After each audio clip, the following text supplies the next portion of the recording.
People can come up with all sorts of alternative explanations to Christ's resurrection.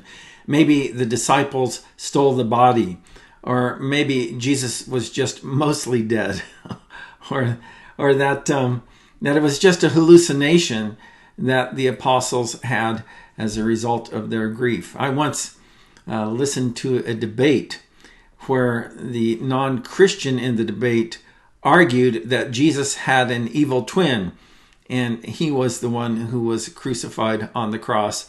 And the real Jesus then appeared to his disciples after that. And so in part 2 of Dr. Habermas's explanation here of how the resurrection gives evidence for God's existence, we're going to be talking about some of these alternative explanations and also connect the dots on how Christ's resurrection gives us evidence for God's existence. I'm Kerry Decker, your host here on 5 Good Reasons Why God Exists. This is Kaboom. We'll be right back.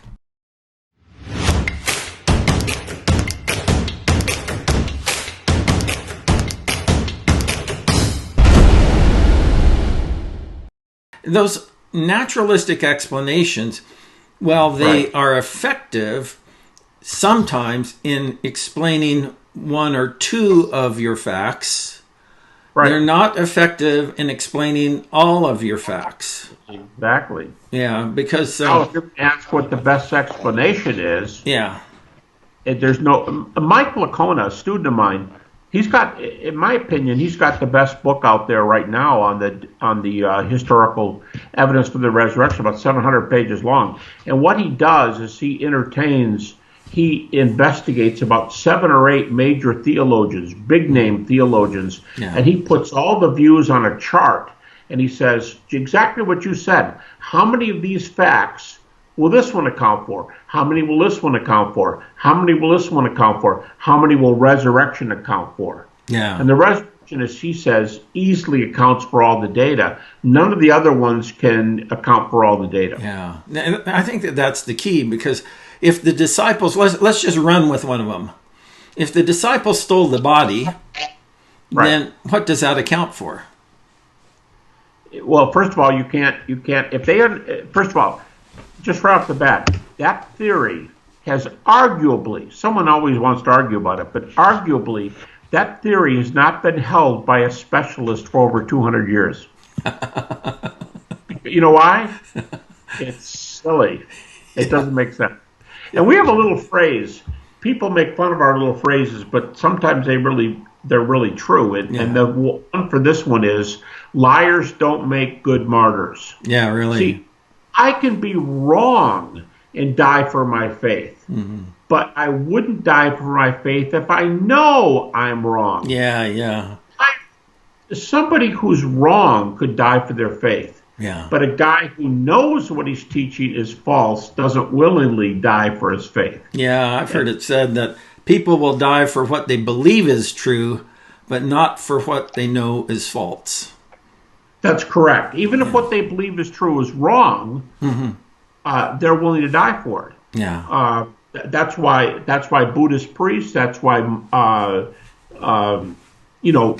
Marxists during the Russian Revolution, people die for a lot of things because they're really committed. In fact, when someone dies for their faith willingly, what's the first thing we say? First thing we say is, wow, he or she was really committed, weren't they? Yeah. They were committed. They gave up everything they could in life. They laid down their lives. That's how much they believed. It's true.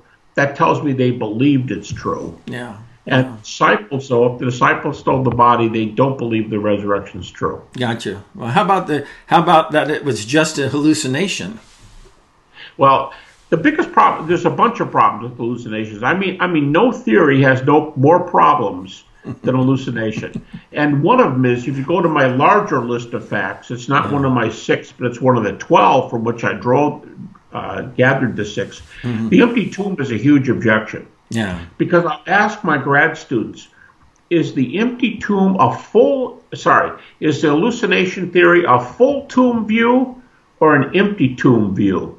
Well, hallucination is a full tomb view. If you see hallucinations, that body is still in the tomb.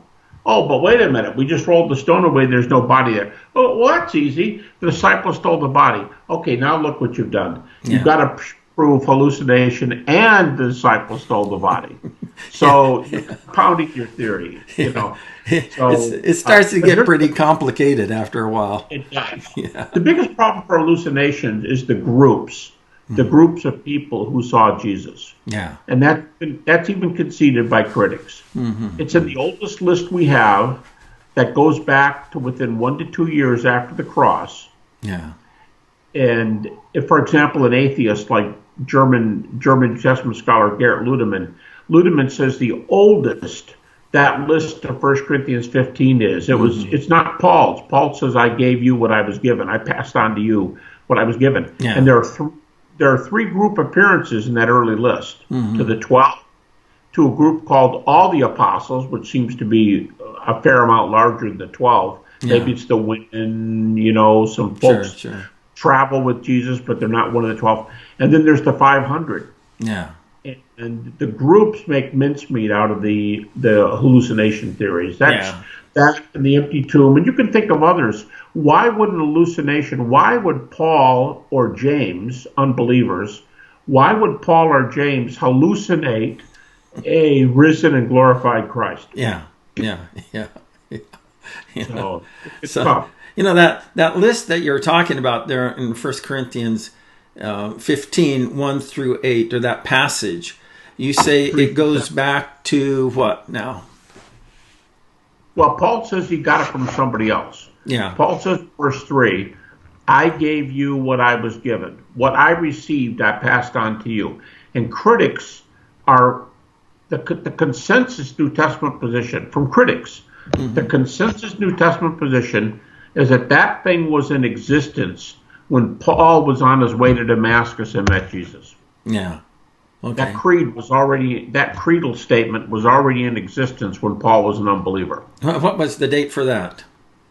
When they usually date that. Well, James D.G. Dunn. He's as big a name as any historical Jesus scholar today, and not an evangelical. And Dunn says that creed was probably formalized within the first year after Jesus was raised.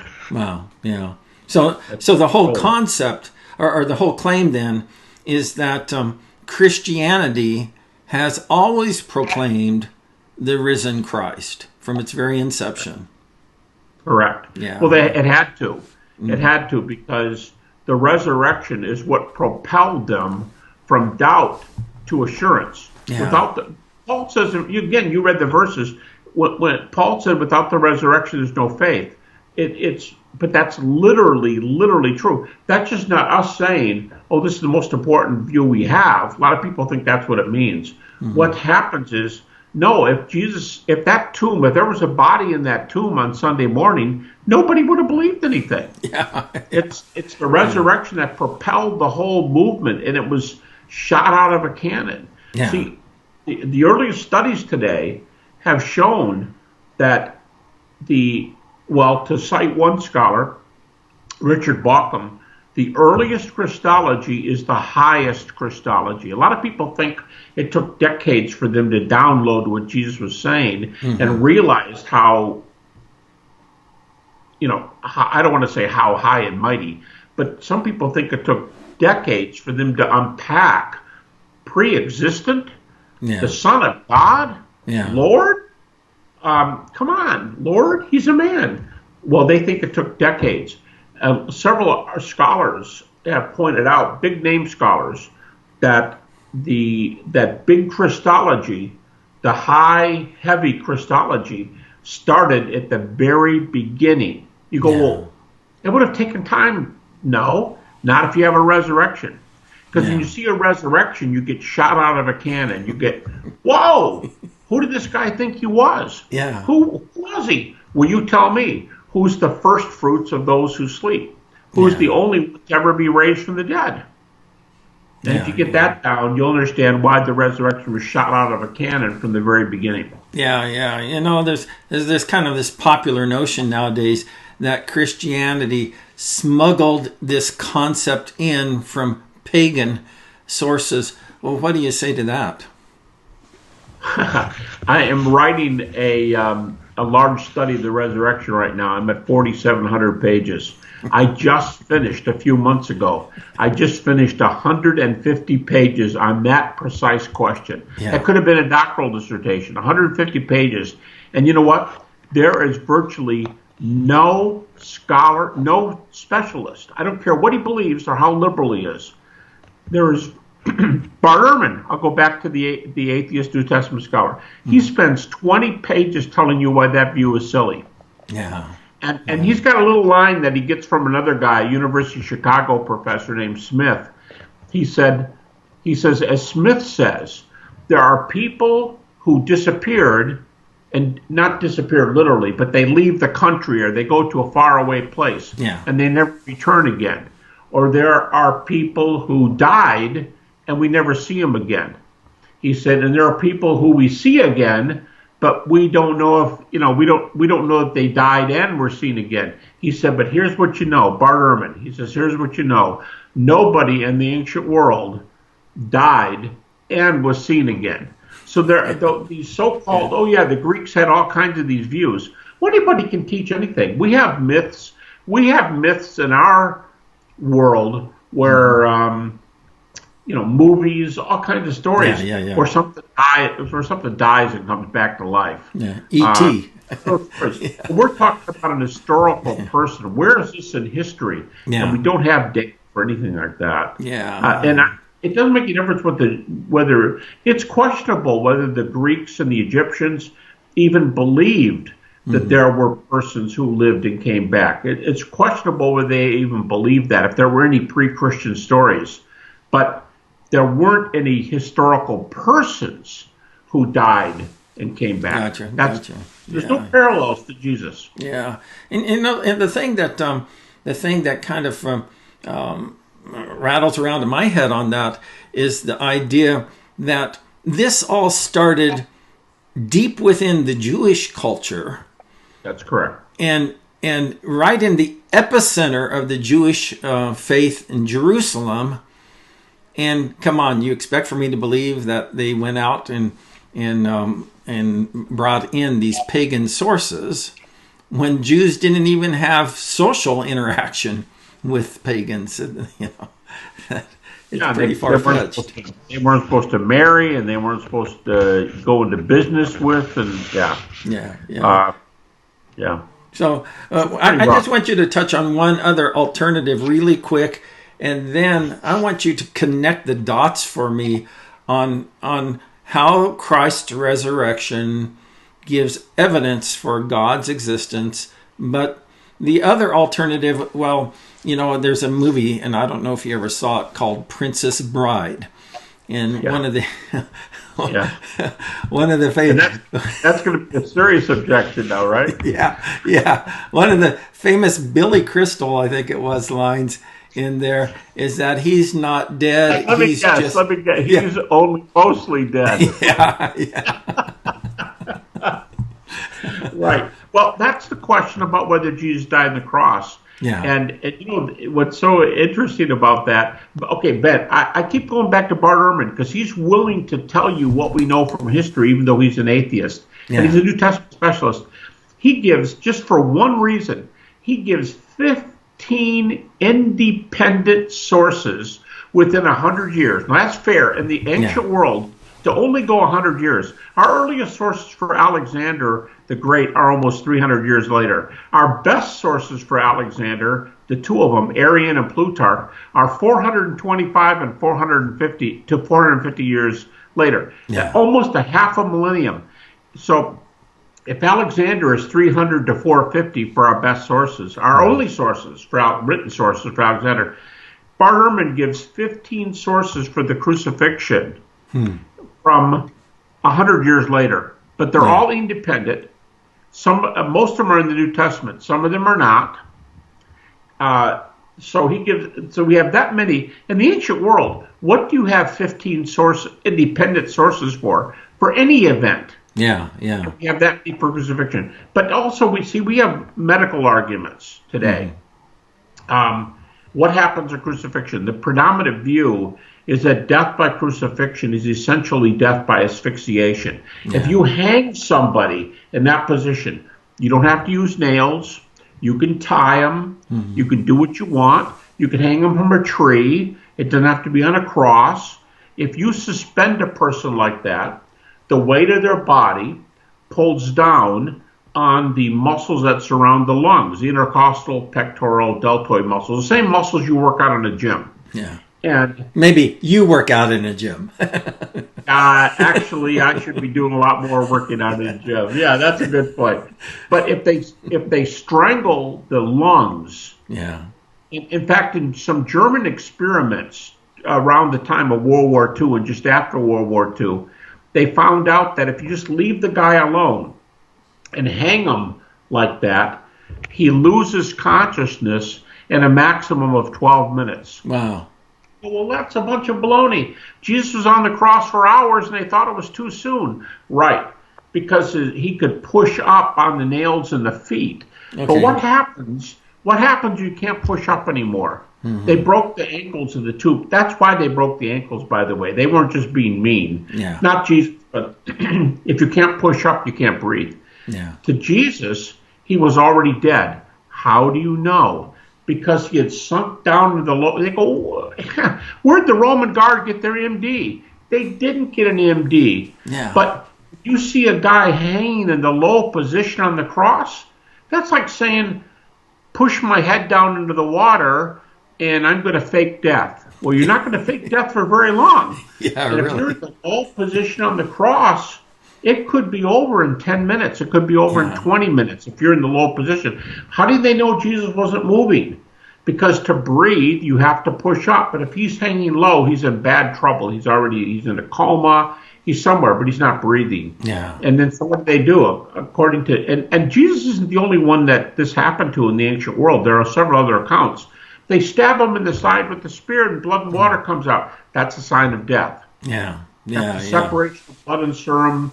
The water either comes from the pleural cavity from the crucifixion procedure when the lungs build up with a bloody fluid and it crushes the lungs and they die, or more popularly, the water came from the pericardium, which is a sac that surrounds the heart. Yeah. But if the spear went into the sac, it went into the heart because the sac is only paper thin. Mm. So the man who was stabbed is dead.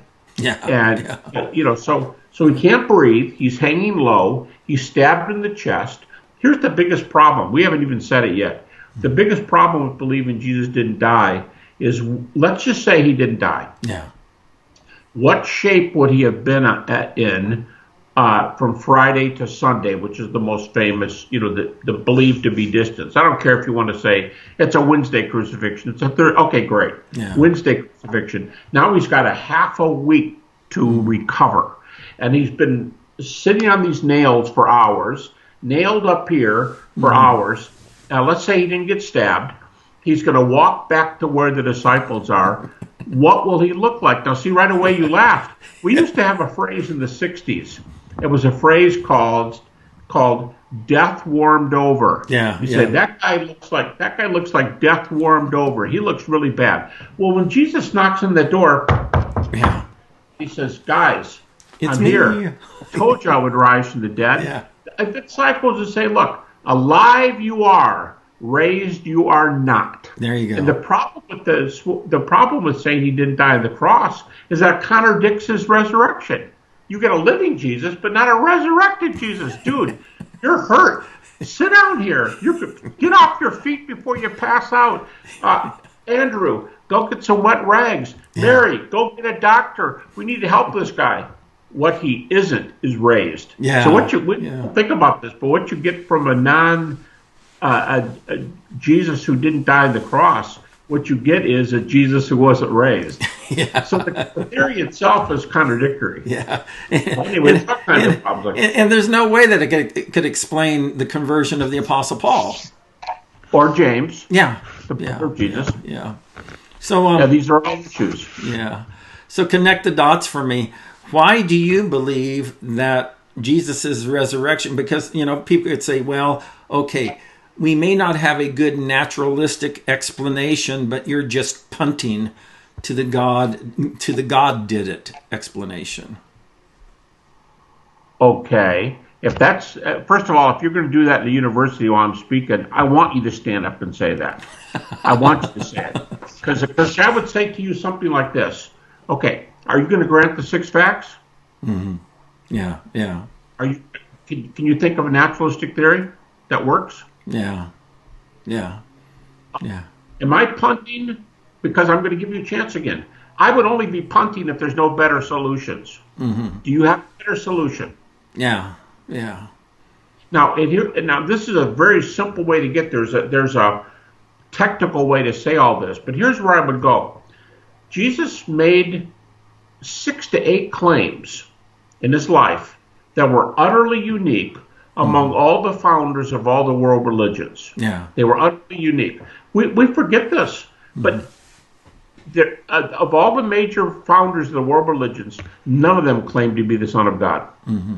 None of them claimed to be the Son of God. Muhammad, think about all the people. Muhammad, Moses, Zoroaster, Buddha, they are at best prophets. Yeah. None of them are the Son of God. In fact, in the earliest writings, Buddha, Confucius, and Lao Tzu, Taoism, they were all naturalists. Mm-hmm. They didn't have a deity. Mm-hmm. So these guys didn't say they were God. Yeah. Okay, so one very offensive thing Jesus would have done, and very wrong thing, presumably, is that he was the Son of God. Mm-hmm. That's horrible. That only a crazy man says that. Okay, what else? The next most crazy thing, I think, after saying he's the Son of God, is he said, "What you do with me determines where you spend eternity." Yeah. All prophets say, "I have a path." Jesus said, "I have a path," but Jesus was a little more radical than that. He said, "I am the path." You go, well, that's in John. That's late. I'm the way, the truth, and the light. Okay, do you like the way Matthew, Mark, and Luke say it? Well, they didn't say that. They did. Well, how did they say it? Jesus said, take up your cross and follow me. That's the same as I'm the way, the truth, and the light. You're following me. Why are you taking up the cross? That's my form of death. And and what you do, in fact, in that famous passage where the rich young ruler walks away and the disciples said, we've left everything for you. We've picked up our cross and left you. What do we get? Jesus said, anybody who takes up their cross and follows me, they'll be blessed now and they'll have eternal life in the life to come. So his 2 most radical claims were to be the Son of God and to be the only way to eternity. But there's other ones. Yeah. Christianity is the only religion where evil is part of the gospel. Mm-hmm. Now Buddhism believes it's part of their gospel, but they say it's an illusion. Yeah. Christians believe that evil is real. Mm-hmm. In fact, right in the middle of our gospel account, in the Gospels, Jesus cries out, my God, why have you forsaken me? He was really hurting, and that's understandable. So there's one, evil. Here's another one. He didn't just rise from the dead. He told everybody repeatedly he would rise from the dead before it happened. He predicted the resurrection. You go, well, only if you believe the New Testament accounts. Well, you tell me something. Why do critics think Jesus probably predicted his resurrection? Why? Because the same rules that a Bart Ehrman will use that tell you certain verses are historical and some are not, you get the crucifixion, you get the predictions out of those verses. So now here's why it's important. If I rise from the dead, that could be like, whoa, I just rose from the dead. But if I know I'm going to rise from the dead ahead of time, that tells you I am part of this world scheme. I'm part of a world view. And what did I say it was? I said, my Father's raising me from the dead. And if I'm bold enough to predict it, I'm either really stupid, or if when I rise from the dead, you go, whoa, you think he was right that God did it? And if he predicted it, that means he had a world view. He was part of the nexus of the whole world meaning. Here's another one. Jesus is the only founder of a major world religion of whom miracles are reported within his generation. Today, I wouldn't say this. I wouldn't be so unanimous, but I've seen critical scholars who don't believe the Bible's inspired say that 100%, they will say, that's not that tight, but they'll say, all critical scholars believe Jesus was a healer, and an exorcist. They may not believe in demons, but they think that those incidents actually happened. Well, if Jesus was already doing miracles, does that give you any insight that he's the one that was raised from the dead? He's already doing supernatural things? Yeah. What about that? Yeah. So Jesus is the last guy in the world to be raised unless what he taught was true. You go, what if there's no God? Well, then he's not going to be raised anyway. If there's no God, there's no resurrection. These aren't boo-boos, these aren't mistakes. If there's no God, he's not being raised. But if there is a God, why Jesus? Because no God would raise Jesus unless Jesus was right on these outrageous things that no other founder taught. Now, by the way, his ethical life even backed it up. He wasn't some lunatic.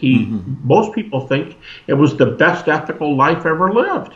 Jesus is more influential than anybody who ever lived. So for all those reasons together, if you don't think God did it, you tell me why there's a resurrection. Go ahead, make up a naturalistic theory. Well, what other options are there? You've got somebody raising him from the dead, because as I tell my grad students, dead men don't do much. So if Jesus couldn't raise himself, why did God do it? I don't know. He had a good reason. Yeah, he did. He's the Son of God. I mean, what other options does he give you? And the options get pretty narrow. And by the way, I would say it this way. You've done what, 5 arguments for God's existence? Is one of them, did you do the teleological argument, intelligent design, that kind of argument? Yeah. Well, think of it this way. A miracle argument is a teleological argument. Because in the resurrection, here's what you have coming together. This man is a miracle worker. He did them. He's the only one who claimed he was going to rise from the dead. He says, what you do with me is where you spend eternity. By the way, I'm the Son of God. I can forgive sins, all these outrageous things. And you watch, when I die, my Father's going to raise me from the dead. And it all happens. It's a teleological argument. It's an inductive argument based on pieces where we can check the data. And you go, that's not a scientific argument. Well, first of all, who says it has to be a scientific argument? But history is a social science. It's social science. History, and everybody accepts history. It's self-defeating not to accept history. We all allow it. You have to believe all the world's famous experiments were formed in the past. You can't do them all over again. So, exactly. So what I'm saying is we just have a great basis here. And by the way, when someone says to me, well, I've got one last objection. There's no such thing as eternity. There's no such thing as an afterlife. I go, time out. Have you ever heard about near-death experiences? And I'll go to another area which I'm telling you what, I debate critics today who won't talk to me about near-death experiences. Once a discussion starts, the evidence is so good for NDEs. I won't embarrass anybody, but maybe the best known, most radical skeptic today. We were dialoguing, and I said to him, he goes, well, why should I believe there's an afterlife? Why should I believe that a world is even open to resurrection? And I said, time out, let's talk about NDEs. And he literally said to me, I don't want to discuss NDEs. I don't want to discuss. Then don't ask me what kind of a world this is. Here's my point. If I already know there's an afterlife, what's wrong with me talking about a resurrection? There you go. That's afterlife. I heard it. All these things together is a puzzle piece, and that's an inductive teleological argument for God. Exactly. I've heard a quote once made where it says that the difficulties of belief may be great, but the absurdities of unbelief is even greater. That's well said. You got there's all kinds of little things like that. Pascal's wager is another one. It makes people think. So C.S. Lewis, I'm not as crazy about the Lord Liar or Lunatic argument. I think that only works if you can already show that Jesus claimed to be the Son of God. Then he's more than a prophet. But that would be another one of those arguments to say, what do you do with this kind of response? You got that. You got Pascal's wager. What side you're going to come out on.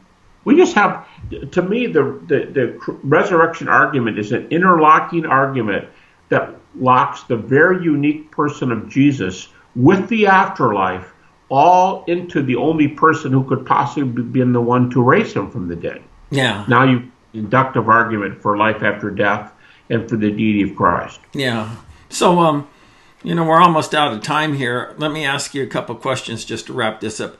Why then are so many people, or why do so many people remain unconvinced? I think that it's really odd about that objection. I get it all the time. What's really odd about it is we think that people not believing is an argument against our believing. Okay, and here's my comeback.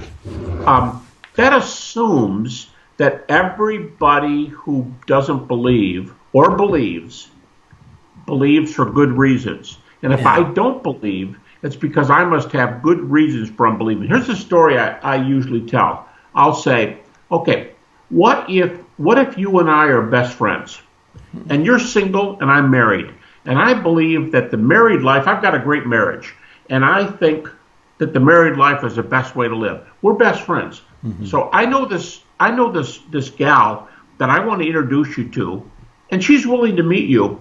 And I'm going to say, come on, man, we're good friends. You can trust me. I know you don't like blind dates, but let me introduce you to somebody who you're going to think is the greatest female you've ever met in your life. Yeah. And all right, so you go out a few times, and I go, what do you think? And you go, hey, I got to hand it to you. She's everything you say she is. Mm-hmm. And I go, hey, when's a big event? Can I be your best man? And you go, you know something? You always make this mistake. This is you talking. You always make this mistake.